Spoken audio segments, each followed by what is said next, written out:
guys, wanted to share this with you here in Lynchburg, Virginia. This is the VAU Fallen Heroes Memorial, and as you can see, it's in the color of the American flag. But this one's a little bit special, guys. This has names of every soldier killed in action.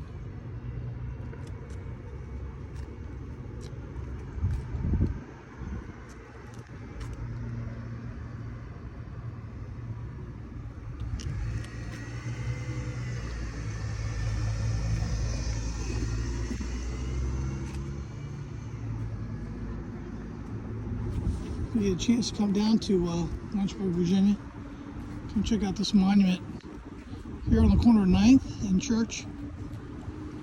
It's on display for your enjoyment. God bless our American soldiers and those who've served and given all.